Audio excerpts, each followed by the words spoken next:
Buenos días a todos. Quería empezar agradeciendo muchísimo por la invitación. Es la primera vez que estoy en AFABA. Me parece muy interesante este gremio. Así que gracias por la invitación. Y lo que me han pedido es que hable un poco sobre la situación de la economía del país. La verdad, creo que es un tema que realmente es interesante porque nos encontramos ante un momento en que hay muchos posibles caminos de lo que puede pasar con nuestra economía. Por eso he llamado a la presentación de hoy un país en búsqueda de un ajuste. Porque sabemos que la economía está desajustada. ¿También la veo? No, hay un poquito ahí. ¿Ya está mejor? Ya. Sabemos que la economía... No. Señor del fondo, ¿me oye? Sí. Creo que sí me oye sin un micrófono, así que... Sí, mira. Seguro me escuchan. Ah, ya, perfecto. Bueno, entonces, como les decía, estamos ante un momento en que puede haber diferentes opciones para el país. Es un momento interesante de investigar cómo está la economía ecuatoriana. Entonces, desde hace mucho tiempo, pero más allá de un ajuste, y por eso, porque tenemos diferentes opciones que en 2 semanas y media tendremos que decidir, les he llamado en búsqueda de un ajuste adecuado. Porque sí, se puede ajustar muchas cosas, pero se necesita hacer un buen ajuste, el ajuste adecuado para la economía ecuatoriana. ¿De qué les quiero hablar? En resumen, ¿de qué les quiero hablar? El futuro político y económico del Ecuador tiene hoy 2 opciones claras y relativamente opuestas. Es difícil saber quién va a ganar las próximas elecciones. Voy a argumentar esto un poquito más adelante, pero no hay nadie que esté claramente en el primer puesto en las encuestas. Hay muy pocas encuestas, pero uno puede estar de acuerdo con la una o con la otra opción. En el fondo eso es secundario. Lo relevante aquí es que tendremos que sacar adelante el país y los negocios de cada uno con cualquiera de las dos. Y creo que ambas opciones, y esto lo voy a argumentar un poco más adelante, van a disfrutar de gobernabilidad. ¿A qué me refiero? Van a tener control del Congreso, perdón, del Ejecutivo, como es obvio, el ganador, y además van a tener control del Legislativo. Ninguno de los dos bloques, ninguno de los dos partidos tiene hoy el control del Legislativo, pero es muy fácil que lo obtengan en el momento en que ya estén en el poder. Entonces van a tener gobernabilidad, van a poder hacer cambios, van a poder mover el país en la dirección que crean que es adecuada para ellos. Pero hay otra cosa que van a tener en común. Van a tener una seria escasez de recursos. No van a tener plata. El gobierno está tremendamente apretado de plata y no importa quién sea el electo, se va a ver bien escaso de recursos cuando esté en el gobierno. Y esas son dos similitudes muy importantes. Pero también en estas similitudes está la mayor diferencia que van a tener, y es que cómo van a manejar la escasez, cómo van a manejar cuando se encuentren ante poca plata, qué van a poder hacer, qué opciones tienen, y eso es un poco lo que quiero conversar con ustedes. Porque el próximo gobierno puede ser que tenga control del Parlamento, pero no importa quién llegue al puesto, no va a tener plata, y eso es importantísimo para definir qué pase con el país. ¿De qué quiero hablarles hoy día? Quiero hablarles de las perspectivas políticas, no voy a entrar mucho en eso. Quiero hablarles de la economía y el ajuste fiscal. Porque hay que hacer un ajuste en la economía ecuatoriana, pero ¿de dónde viene el ajuste y por qué tiene que hacerse el ajuste? Creo que es muy importante porque además ahí uno entiende por qué se mueven, por qué el ajuste hasta ahora se ha movido en una cierta dirección. Y finalmente quiero hablar muy corto de las perspectivas económicas para este año 2025. Entonces arranquemos con las perspectivas políticas. A ver, es clarísimo que el domingo 13 de abril tenemos nuestra segunda vuelta electoral. Por si acaso ese es el domingo de Ramos.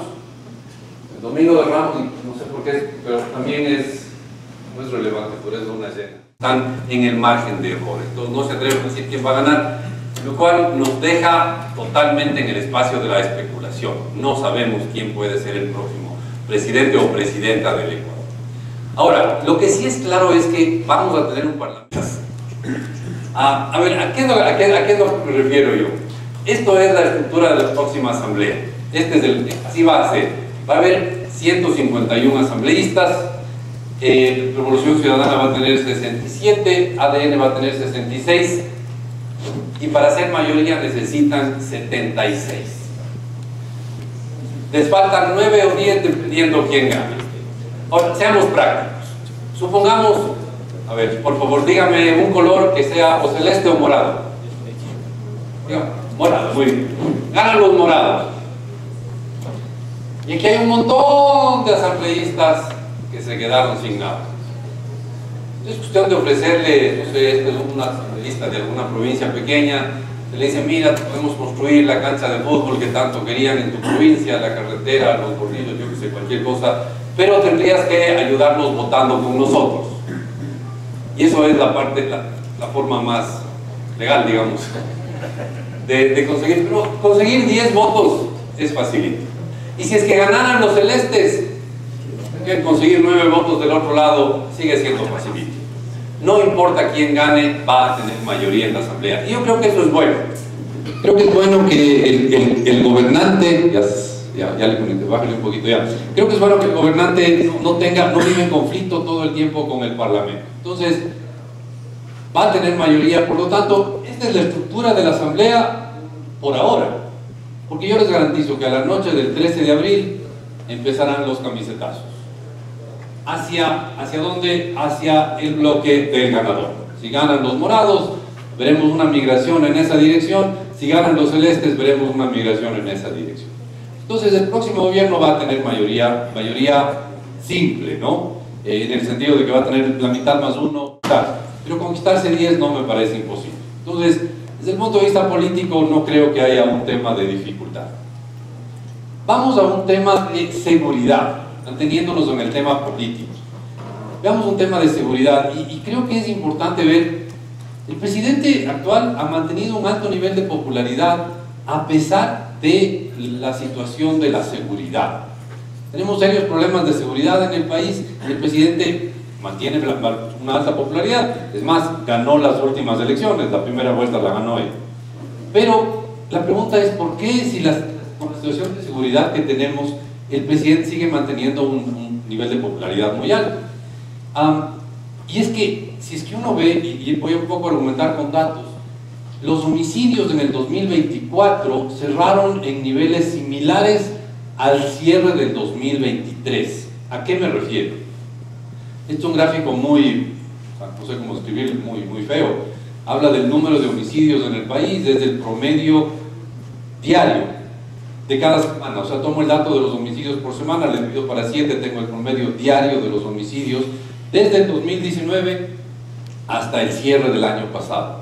Y claro, no nos dábamos cuenta, pero vivíamos en un país tremendamente tranquilo y los homicidios fueron creciendo hasta que llegaron a niveles más altos justo antes de que Guillermo Lasso decrete la muerte cruzada. Hay una caída de los homicidios, lo cual nos dice algunas cosas de la violencia en el país, pero el cierre del año 2023 tuvimos unos niveles muy altos de violencia.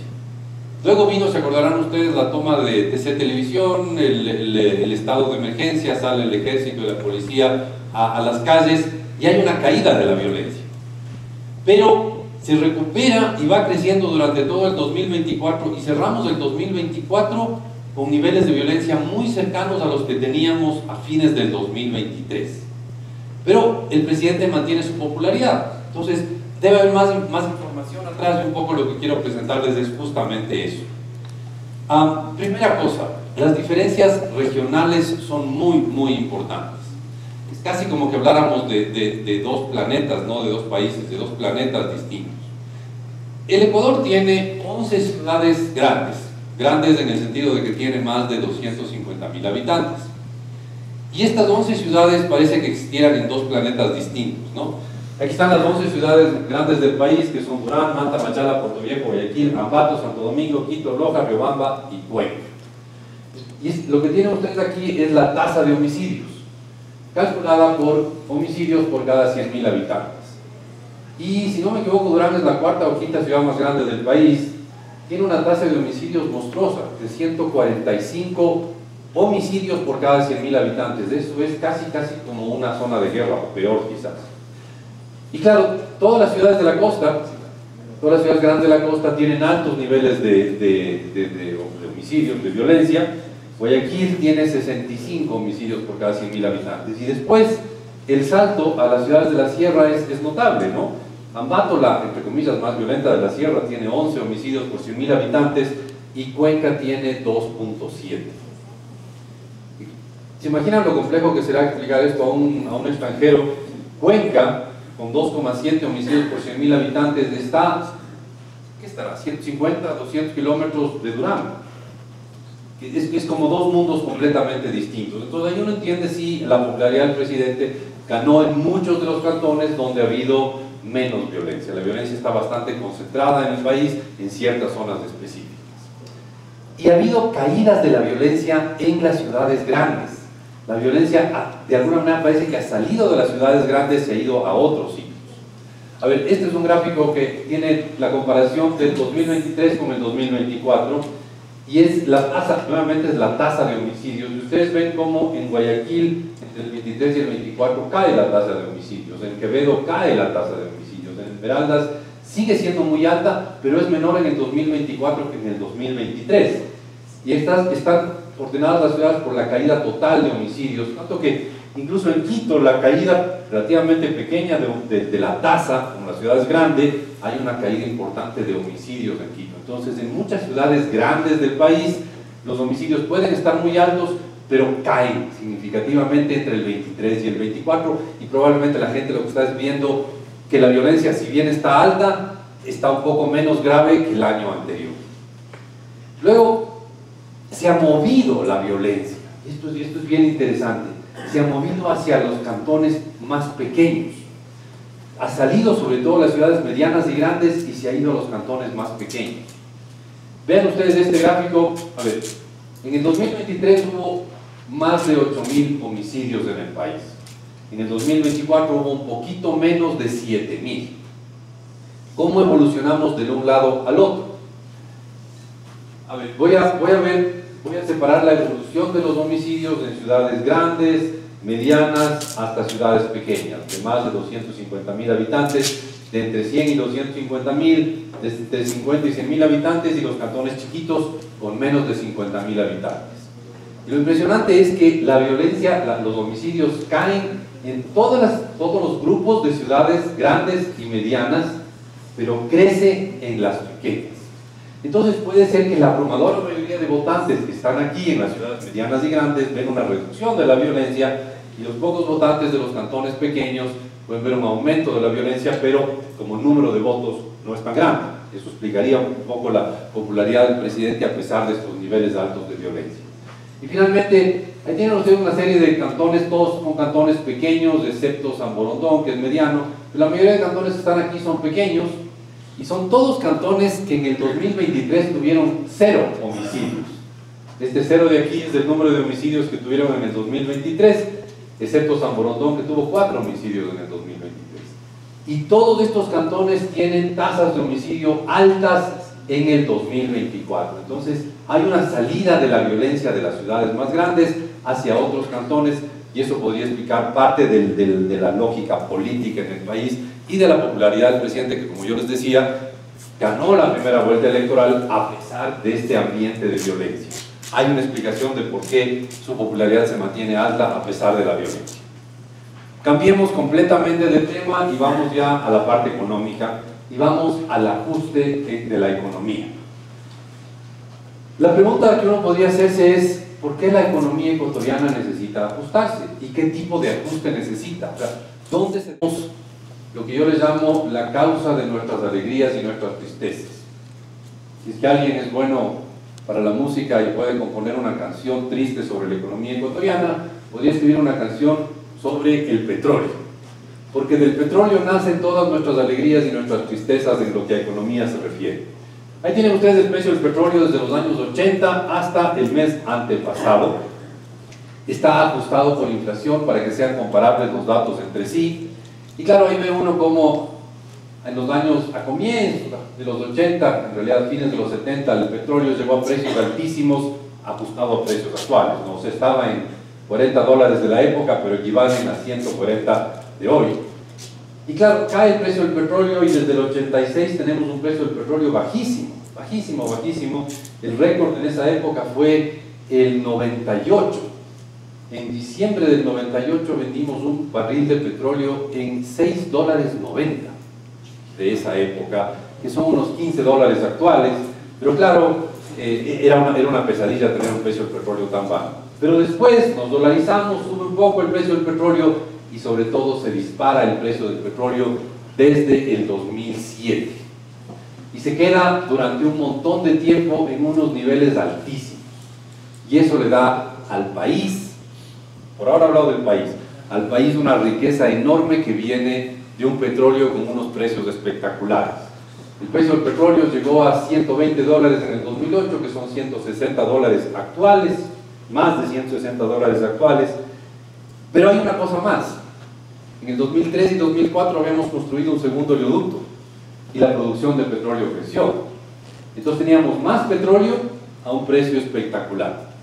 Y además el gobierno cambia los contratos petroleros para quedarse con una mayor proporción de ese petróleo que es más abundante y que está en un precio espectacular. Entonces el país recibe una riqueza enorme y el gobierno se queda con una mayor proporción de esa enorme riqueza por tener más petróleo a precios mucho más altos. Entonces, ¿qué es lo que hace el gobierno con esa enorme riqueza? Y aquí tengo el dato del gasto público. El sector público no financiero es todo lo que es el sector público, es el gobierno central, es el IES, es los municipios, es los consejos provinciales, la Contraloría, todo lo que es sector público sumado, ajustado por inflación para que sea comparable. Y ahí ven ustedes cómo evoluciona el gasto público. Y el gasto público, después de dolarizarnos, venía creciendo despacio y de golpe entre el 2006, a partir del 2007, entre el 6 y el 14, el gasto público se dispara. Y crece de una manera impresionante. Porque ajustado por inflación, tasa de crecimiento de 3,5%. Es 3,5 veces por encima de la inflación que crece el gasto público. Ustedes que están en el mundo de la alimentación, yo sé que no alimentan, bueno, indirectamente nos alimentan a los humanos, pero bueno, se dice que una persona normal necesita 2.000 calorías para estar bien al día. ¿Qué pasaría si a esa persona se le multiplica las calorías que recibe por 3,5 veces? O sea, pasa de 2.000 a 7.000 calorías a usar su organismo. Y de alguna manera es lo que pasa en el Ecuador cuando entre el 2006 y el 2014 el gasto del gobierno se multiplica por 3, porque entra una cantidad gigantesca de recursos a la economía ecuatoriana. El problema es que, como es obvio del cuadro anterior, en el 2014 el precio del petróleo, a fines del 2014 el precio del petróleo cae, y en el 2015 y 2016 llega a precios muy bajos el precio del petróleo. Entonces, resulta que nos quedamos sin lo que financiaba el gigantesco gasto público. Entonces, esto, primer problema, nos vuelve tremendamente dependientes del precio del petróleo. Por eso les decía, nuestras alegrías y tristezas vienen del precio del petróleo. Cuando el precio del petróleo está alto, todo se resuelve. Cuando el precio del petróleo está bajo, todo está mal. Y eso lo sentimos absolutamente todos. Entonces, primera cosa, nos volvemos muy dependientes del precio del petróleo. Segunda cosa, claro, el rato en que uno le dan tanto dinero a un sistema, el sistema se vuelve más que dependiente, casi adicto de ese dinero. Entonces el sistema económico ecuatoriano se vuelve tremendamente dependiente del gasto del gobierno, que a su vez es dependiente del precio del petróleo. Primera cosa. Segunda cosa, el gobierno de la época, mucha habilidad política, sabe que es popular porque el gasto público le mantiene a la economía moviéndose. Y va a hacer lo posible por mantener este gasto público alto, incluso si es que el precio del petróleo no le ayuda a aumentar el gasto público. Porque verán, el precio del petróleo sube y se queda alto, pero desde el 2011 no sube más. Y el gasto público sí sube más, del 2011 al 12, al 13, al 14 sigue subiendo. ¿Cómo se financia más gasto a pesar de que el petróleo no subía? Muy sencillo, con deuda. Entonces el gobierno se gasta toda la plata que tiene y además se endeuda. Voy a repetir este gráfico, este de acá es igualito, pero separo lo que es deuda de lo que es ingreso para financiar el gasto. Vean que al comienzo del siglo no nos endeudábamos para financiar el gasto público y nos empezamos a endeudar justamente en el 2009. Y claro, lo rojo es la deuda que se contrata cada año. Como ustedes ven, hay años con buenos precios del petróleo, 12, 13, 14, en que el sector público se endeuda muchísimo y por eso es que tenemos una deuda tan grande. Entonces, no solo que nos volvemos dependientes del gasto, no solo que nos volvemos dependientes del precio del petróleo, sino que nos endeudamos. Y por eso es que la deuda pública ecuatoriana, que aquí está la deuda pública interna, la deuda pública externa y el total de deuda pública, pasa de niveles de 10.000 millones de dólares en el 2009 a los 80.000 millones de dólares con los que abrimos este año 2025. Entonces, problema adicional, una enorme deuda. Tenemos un enorme sector público que no lo podemos financiar porque es muy grande y tenemos que endeudarnos para financiarlo y eso nos lleva a tener una enorme deuda pública. Ahora, un tema adicional es hacer que la gente tenga más plata en el bolsillo. Contrato más funcionarios públicos, despago más, contrato obras públicas. Olvídense si es que es honesto o deshonesto la contratación, corrupto o limpio, pero el hecho es que estoy contratando obras públicas y soltando dinero a la economía. Lo que hago es que la gente tenga más poder de compra, tiene más plata la gente. Como la gente tiene más plata, quiere comprar más cosas, tengo más demanda. ¿Cómo resuelvo el que tener más demanda? Pues hay tres maneras de resolver eso. La primera, produzco más. Pero no hay cómo producir siempre y todas las cosas al mismo tiempo. O sea, el Ecuador no produce celulares. Entonces, ¿qué hago con esas cosas que no puedo producir? Las importo. En el Ecuador, sí, la economía se movió más y produjimos más, pero sobre todo importamos muchísimas cosas más. Nos volvimos muy dependientes de las importaciones. ¿Y qué pasa con aquello que no puedo importar, como las construcciones o yo qué sé, los servicios? ¿Qué pasa con lo que no puedo importar y no puedo aumentar la producción? Muy sencillo, sube de precio. Entonces, en este periodo, con el inmenso gasto público que tuvimos, vamos a ver que también hay un aumento en los precios. Tuvimos dolarizados y todo, tuvimos una importante inflación justo en los años en que el gasto público es altísimo. Vean ustedes, este es un gráfico muy curioso y esto nos dice que en los 8 años que van entre mediados del 2007 y mediados del 2015, ya les explico por qué escogí ese periodo, pero en esos 8 años exactos el Ecuador acumula 45 puntos de inflación. O sea, los precios eran 100 a mediados del 2007 y eran 145 a mediados del 2015. ¿Por qué escogí esas fechas? Porque es más o menos desde el momento en que el gobierno aprende a gastar hasta que se le acaba la plata. Básicamente. En ese tiempo acumulamos 45 puntos de inflación, mientras que Estados Unidos acumula 15 puntos. Nos encarecemos ante Estados Unidos, donde no hay manera de que nos devalúen ni nada, nos encarecemos frente a Estados Unidos. E incluso países con monedas propias como Colombia, Chile o Perú tienen menos inflación que nosotros. Entonces, todo ese enorme gasto público, entre otras cosas, lo que hace es nos vuelve un país caro. ¿Por qué estoy describiendo todo esto? Porque estos son los problemas que hay que atacar cuando se quiere ajustar la economía. Y hay un tema más. Como teníamos un montón de plata derivada del petróleo, podíamos darnos el lujo de implementar cosas muy populares, pero a la larga dañinas, como aumentar los sueldos.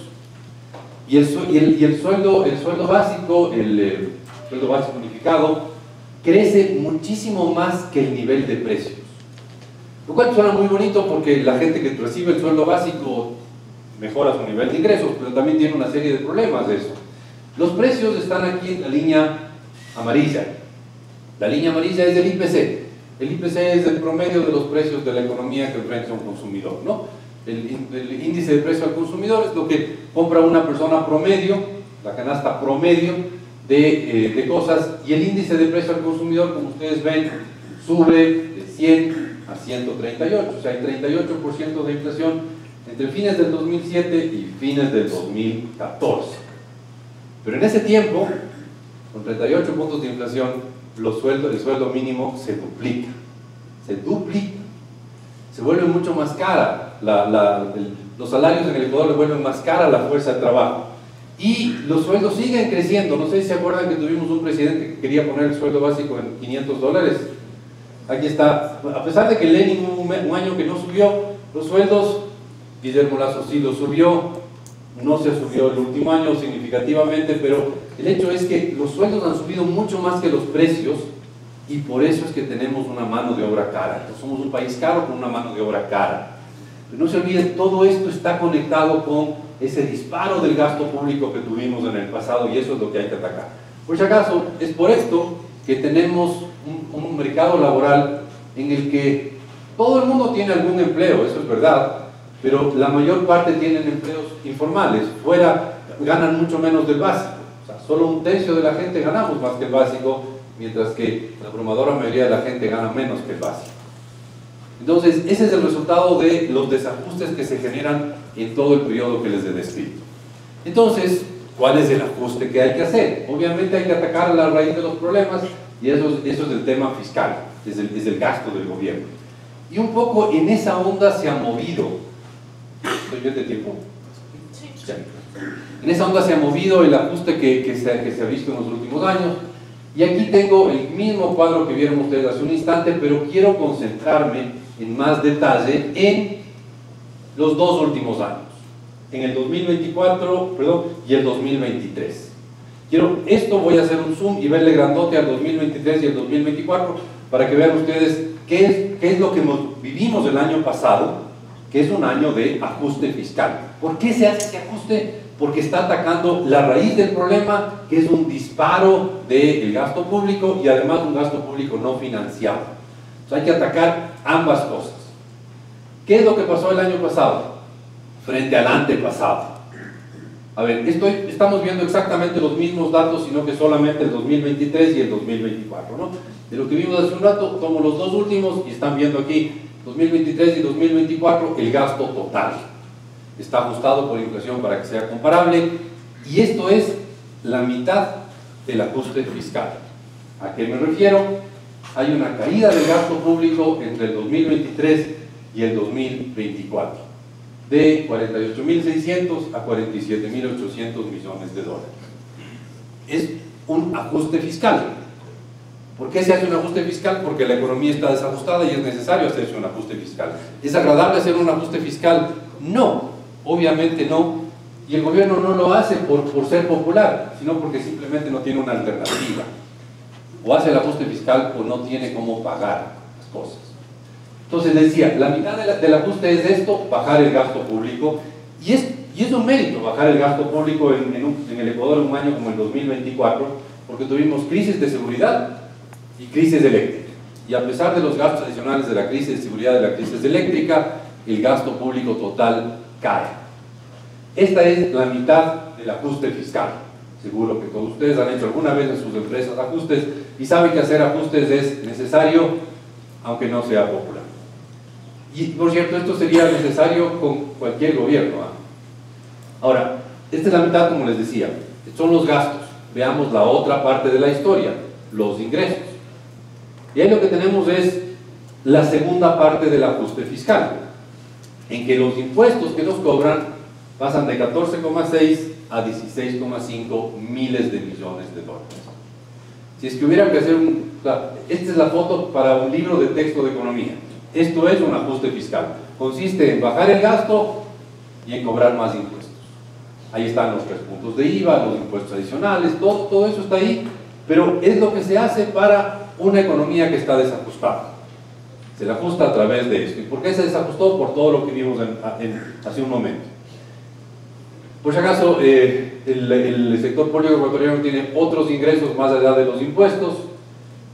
Tiene los ingresos petroleros, que se portaron decentemente bien, crecieron un poquitito, y otros ingresos, sobre todo aportaciones al IES, que si bien caen un poco, se portan decentemente bien. Eso es un ajuste fiscal. Y eso es lo que vivimos en el 2024, Y por eso fue el 2024 un año tan complejo desde el punto de vista económico. Porque teníamos un gobierno que gastaba menos, no porque quería maltratarnos a los ecuatorianos, sino porque no le queda otra alternativa cuando está sin plata, y un gobierno que nos cobraba más impuestos, nuevamente porque no tenía otra alternativa. Ahora, lo interesante es que si ustedes ven, esto es el déficit. La diferencia entre los ingresos y los gastos es el déficit fiscal. Y a pesar de todo este tremendo ajuste, ahí vemos ingresos totales y gastos totales, a pesar de este tremendo ajuste, porque esto es el déficit del 2023 y este es el déficit del 2024. A pesar de este tremendo ajuste, seguimos con déficit. Y por lo tanto, a pesar del ajuste, no logramos romper una maldición que nos persigue ya por 16 años. Porque durante los últimos 16 años hemos tenido un déficit fiscal. Ahí tienen ustedes el déficit fiscal desde que nos realizamos en el 2000 hasta el año pasado. Y si bien es un déficit fiscal pequeño en relación a lo que hemos tenido en la historia, con todo el ajuste fiscal que vivimos, el 2024 seguimos con déficit fiscal. Es bastante menos de la mitad el déficit del 2024 frente al 2023, pero sigue siendo, y es el año número 16 de déficit fiscal. Este es el ajuste que vivimos. Ahora, ¿qué pasó con el ajuste? ¿Cómo fue visto el ajuste? Afuera se lo vio con mucho optimismo, fuera del país, porque estaba atacando la raíz del problema, que es el problema que desajustó la economía, que es este gasto público grande y además desfinanciado, que nos obligaba a endeudarnos todos los años de más y más. Por eso es que el riesgo país cayó en el Ecuador. El riesgo país, no se olviden, el riesgo país lo único que mide es la probabilidad de que el Ecuador deje de pagar su deuda. Así es todo lo que mide. No mide el riesgo de que usted salga a la calle y la asaltan, o el riesgo de que usted camina y le coge un terremoto, o yo qué sé, o un fenómeno del niño. No. Ninguno de esos riesgos está incluido, solo está el riesgo de que el gobierno ecuatoriano no pague sus deudas. Entonces, esto significa que a fines del 2023, si el gobierno ecuatoriano quería endeudarse, hubiera tenido que pagar 21 puntos porcentuales más que el gobierno de Estados Unidos. O sea, si Estados Unidos en esa época pagaba para endeudarse 4%, el Ecuador hubiera tenido que pagar 25% para endeudarse. Obviamente por eso no nos podemos endeudar. Pero el plan de ajuste fue generando confianza y el riesgo país va cayendo, y el día anterior a la primera vuelta electoral llega a 9%. Eso significa que si Estados Unidos endeuda al 4%, el Ecuador podría haberse endeudado ahí al 13%. Sigue siendo altísimo, pero la evolución es positiva. El problema es que con el triunfo tan pequeño de Noboa, los mercados afuera se asustan y estamos otra vez en niveles de riesgo país bien altos. Pero en todo caso, digamos, hay una evolución positiva y todo depende de qué pase el 13 de abril. Bueno, Domingo de Ramos y Luna Llena. Todo dependerá de lo que pase el 13 de abril para la evolución posterior de esto. ¿Cómo se ha portado el mundo con el Ecuador en el último año? El mundo se ha portado muy bien con el Ecuador en el último año. No solo que instituciones como el Fondo Monetario nos han prestado muchísimas cosas. Tuvimos un año espectacular en exportaciones. Las exportaciones del Ecuador el año pasado fueron 34.400 millones de dólares, un récord nunca antes visto. De eso, las exportaciones petroleras fueron un poco menos de 10.000 y las no petroleras un poco menos de 25.000.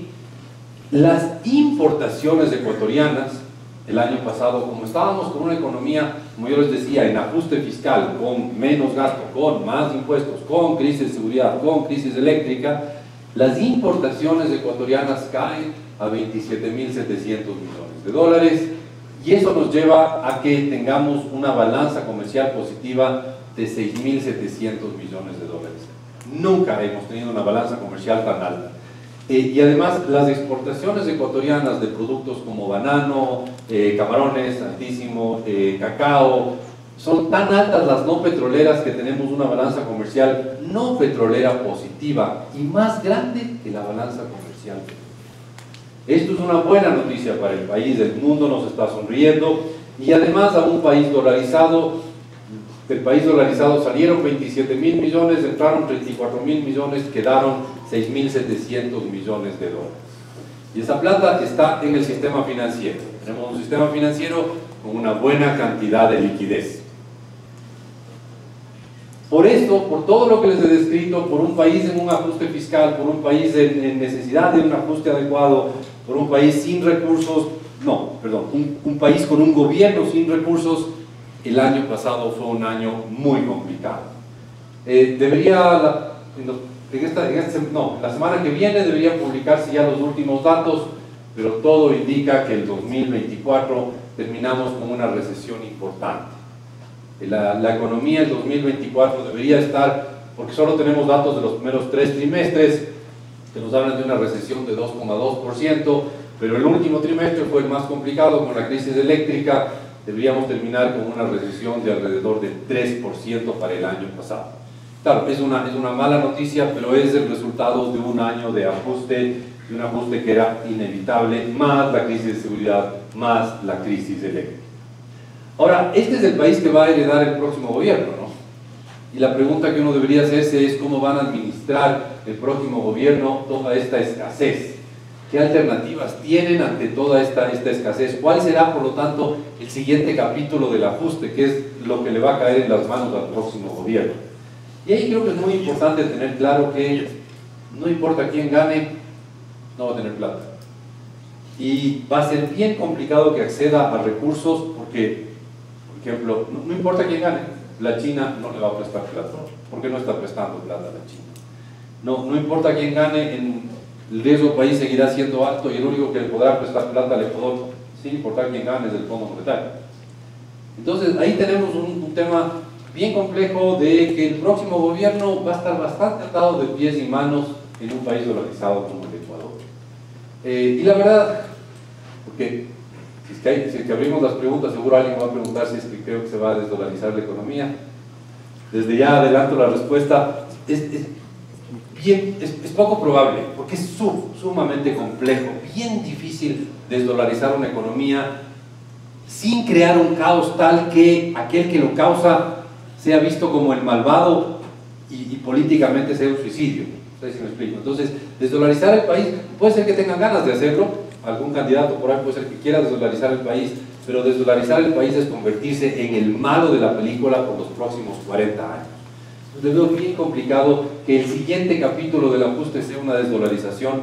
No veo mucha alternativa a que siga el ajuste de alguna manera. Obviamente en un caso tendríamos un ajuste con una actitud más abierta hacia la empresa privada, la inversión extranjera, señales positivas hacia la inversión. En el otro caso tendríamos un ajuste más enfocado en una intervención mayor del Estado, en quizás más controles, probablemente más impuestos, pero yo no creo que ninguna de las dos opciones realmente esté interesada en desdolarizar el país. Voy entonces a lo último y quiero hablar de las perspectivas para el próximo, para este año, las perspectivas económicas del 2025. Se nota de los pocos datos que hay que en los primeros 2 meses y medio del año sí ha habido una cierta reactivación de la economía, pero veamos que la economía en el 2025 va a tener su lado positivo, su lado complejo. Hay un tema que es positivo siempre en el Ecuador, como les decía. El precio del petróleo es importantísimo y aquí tienen ustedes el precio del petróleo de los últimos años. Es del crudo oriente, que es el crudo ecuatoriano, el mejor y el más abundante del crudo en el Ecuador. Y en lo que llevamos del 2025 el precio está un poquito más bajo, pero no está en niveles que deberían preocuparnos. Por este lado la economía no va a tener un problema por la parte del petróleo. Si el petróleo se desplomara, cosa que le veo poco probable, sí tendríamos problemas, pero no se lo ve ahí. Está el precio del petróleo promedio del 2022, 2023, 2024 y lo que llevamos del 2025. No, el petróleo no va a ser ni un impulso ni un freno para la economía en este 2025. Ahora, sí hay un tema que es un freno para la economía y está conectado con esto. La inflación en Estados Unidos está alta. ¿Por qué es tan relevante la inflación en Estados Unidos? Me podrían decir ustedes. Porque una inflación de 2,8%, que es lo que cerró febrero en Estados Unidos, es considerada por la población norteamericana como alta. y el gobierno de Estados Unidos, no específicamente el señor Trump, sino el Banco Central de Estados Unidos, que es la Reserva Federal, tiene que tomar medidas para frenar la inflación. ¿Cómo frena la inflación la Reserva Federal de Estados Unidos? Subiendo la tasa de interés. Con eso frena un poquito la economía, frena la demanda y la inflación baja. Y sí, la verdad, sí le ha funcionado. Llegó a más de 9% la inflación en Estados Unidos a mediados del año 2022, pero todavía no acaba de bajar lo suficiente. La Reserva Federal quiere tener una inflación de menos de 2% y de alguna manera se niega a caer la inflación más. ¿Cuál es el problema con esto? Que las tasas de interés en Estados Unidos, por culpa de esto, se han mantenido altas y se van a mantener altas hasta que esto realmente, la Reserva Federal en eso es implacable. Hasta que no le derrote a la inflación, va a seguir con tasas de interés altas, porque así lo ha hecho en el pasado y por eso tiene la fama que tiene y el poder que tiene, porque es muy consistente en las peleas que da. Este es el problema, las tasas de interés. Esta es la tasa de interés que fija la Reserva Federal. Y como ustedes ven, bueno, esto es desde el 2008, ¿no? Vino la famosa crisis hipotecaria del 2008, tuvimos tasas muy bajas, medio la quisieron subir antes de la pandemia, vino la pandemia y la bajaron a cero, y nos acostumbramos a vivir con unas tasas en dólares. Y esto es lo importante, estas son tasas de interés en dólares. Y el Ecuador tiene como moneda el dólar. Entonces, si bien nos acostumbramos a vivir con una tasa de interés baja, esa tasa desde el 2022 empezó a subir, y si bien bajó un poquito el año pasado, se quedó alta. Y hasta que no le derroten a la inflación, la Reserva Federal de Estados Unidos no va a bajar la tasa de interés. Entonces, hoy estamos viviendo una contradicción en el país. Por un lado, tenemos un sistema financiero muy líquido, porque han entrado muchos dólares al país. El año pasado se calcula que entraron más de 6.500 millones de dólares por remesas de migrantes, más los 6.700 netos que entraron por la balanza comercial. Se han entrado muchísimos dólares, tenemos un sistema financiero muy líquido, pero que como las tasas de interés en Estados Unidos son altas, tiene tasas de interés que siguen altas. Entonces, por eso es tan relevante la inflación en Estados Unidos, porque a través de las tasas de interés de Estados Unidos, las tasas de interés en el Ecuador también son altas y eso frena la economía. Entonces, la suma de todo lo que hemos visto, una economía que está convaleciente del tremendo programa de ajuste del año pasado, más un precio del petróleo que ni nos jala ni nos frena, más una tasa de interés que va a mantenerse alta. Para este año, las expectativas de crecimiento son modestas, pero son de crecimiento. ¿A qué me refiero? El Fondo Monetario Internacional espera que este año el Ecuador crezca un 1,2%, el Banco Mundial, que es el más optimista, espera que crezcamos en 2%, y las Naciones Unidas, a través de la CEPAL y el Banco Central del Ecuador, esperan un crecimiento del 1,5%. Esta es una tasa de crecimiento bastante tímida, modesta, pero lo importante es el contraste con el año pasado. El año pasado fue un año de contracción económica. Entonces, un crecimiento modesto del 1,2 o algo así, frente a la contracción del año pasado, que estará será más de 3% la contracción del año pasado, es una buena cosa. Eso significa que el ajuste fiscal ya se dio el año pasado, ya se dio. La parte más antipática del ajuste ya la vivimos el año pasado y este año deberíamos tener una economía creciendo modestamente. Ojalá así sea. Muchísimas gracias a todos ustedes.